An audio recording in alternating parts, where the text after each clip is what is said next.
What are you most known for online? My nursing content, you might have started following me when I went to Edinburgh for Taylor Swift, so I posted a lot of Taylor Swift content as well. I'm known for wanting to be child-free and being single.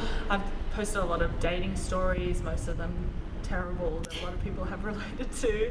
My most viral videos that people probably know me for are wearing my stethoscope wrong. I posted a very confident video of me wearing them completely wrong, and my followers were very quick to be like, we love you, but that is completely wrong. My other viral videos have been when I gave a doctor a note with my number on it. He had a girlfriend. My track record, not great. Randomly once for my mattress being moldy. So yeah, it just depends. What content do you do? Yeah, I'll just keep going down. So most of the content that I do is kind of days in the life of being a nurse. I do a lot of nursing advocation, so I think that's why my following is quite loyal, especially within the healthcare community. I do try and be that voice for nurses in the healthcare community, trying to get pay rise, especially in New South Wales, where we are the lowest paid in Australia. So I do a lot of that advocation, and certainly when people approach me in public, that's what they seem to know me the most for. They're like, thank you so much for what you do in the nursing community. You're so welcome. That's what I'm here for. But I also just make content about some educational videos, but it's not my most common, but it is quite popular, so I'm going to try and do more educational videos. I post a lot about being single, I post a lot about being child-free by choice, and I post a lot of solo travel. Can we please have a tattoo tour? Oh yes, you may. So, we get some close-ups. So my first one actually was this one. So this is a Taylor Swift one. It's Love You to the Moon and to Saturn, and I do have a lot of Taylor Swift ones, so I'll start with this side. This is just because I liked it, but Taylor Swift did come out with Down Bad 2 weeks after I got this, so I think I influenced that song. This wine glass is another Taylor Swift one. It's based on August, so it's like a crack in a wine glass. I just love that because I'm such an Augustine. This is one of my newest ones, no story behind it. I just like that it's a fairy with a sword. This is my teddy bear, Harold, because I love him and I'm 30 with a teddy bear. This is a guinea pig. I actually had a guinea pig named Taylor Swift. That was my favorite guinea pig growing up, and so I got that to dedicate to her, so it all ties in really well. The butterfly doesn't mean anything. The dragon, again, a lot of people are like, is this Fourth Wing related? It's not. I just got it because I really like fantasy and reading, and I just thought it tied in really well, so I really like that. Lover is for, well, because I'm a lover, and I love the album Lover by Taylor Swift. There's a lot of Taylor Swift ones here. And then you could say that this one's the Archer, again, Taylor Swift, but I kind of just like how it looked. I thought it made me look tough, but that was one of my first ones as well. And then on my other arm, I have this cow, which means nothing. I did tell my mum that I got it for her because she's very anti my tattoos. So I was like, Mum, look what I got you. She loves daisy cows, so I was like, that's for you. That one is Anti-Hero, Taylor Swift, again. I just love it, and I love that my freckle's in there. I don't know if you can see that, but I just think it looks really cool. And then Mirrorball, Taylor Swift. Yeah. My mermaid means nothing. I just think it looks really cool, especially when I take a selfie. I'm like, that's so badass. And then this means nothing. I just thought they were two cute little dinosaurs reading books. Great. And this is Persephone. She is the goddess of spring, and she marries Hades. This is probably my most meaningful one.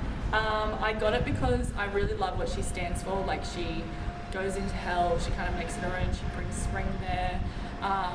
She makes the best out of a bad situation. I do feel like that's what nurses do every single day of their life, especially working in emergency. We kind of just do the best with the conditions that we have. Symbolism of like her not having a face is kind of what it is like being in healthcare, because we are nameless at the end of the day. Like, we go in and we help people, not for the praise, not for the glory. It's just what we do. Not for the money either. Not for the money, certainly not for the...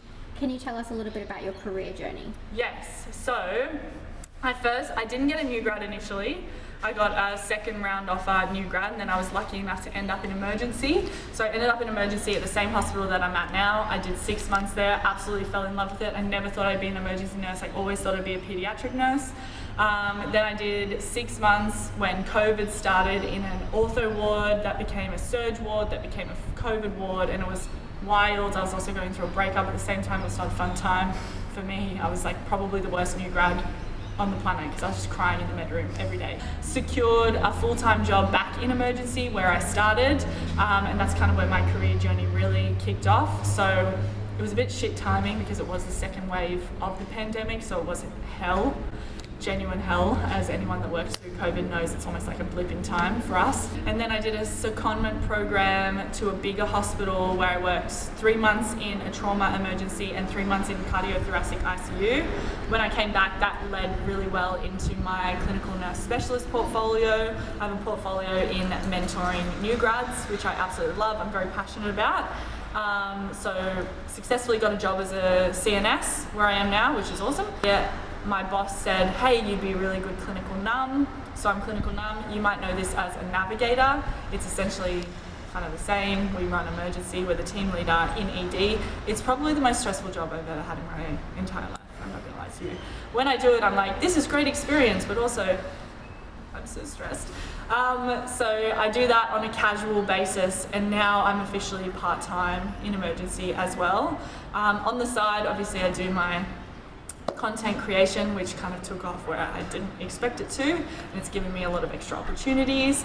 And I work, my mum is in the education side of nursing, so that opens up opportunities for me as well. I get to speak at conferences and to new grads, so I'm pretty proud of the career that I've built. I don't think I talk about it enough, and I think it's really easy, especially for women, to downplay everything that we've done. Oh, I've also got a postgrad actually. I've done my grad cert in emergency nursing through UTAS.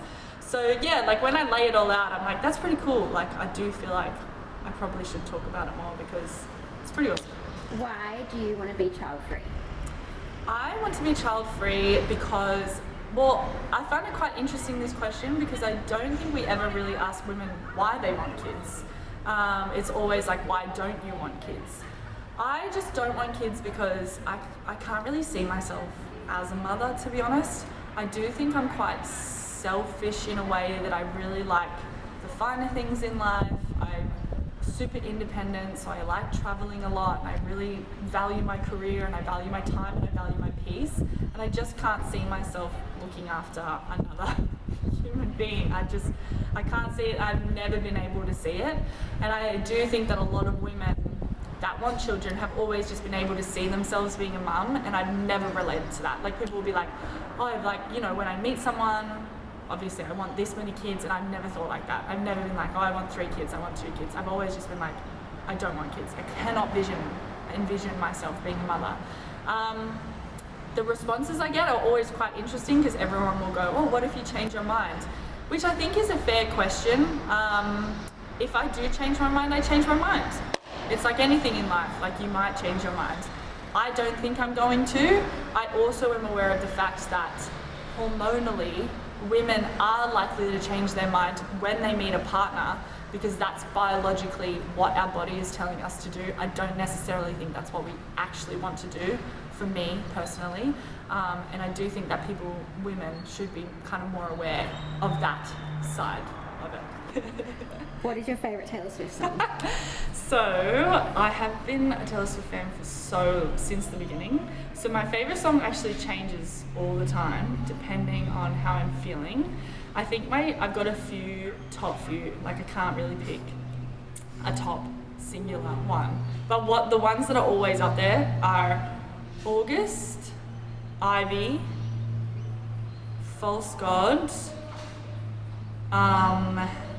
New Romantics are probably always in my top, I'd say. And why do you like to go travelling solo? I like to travel solo because I refuse to wait for anyone to see the world.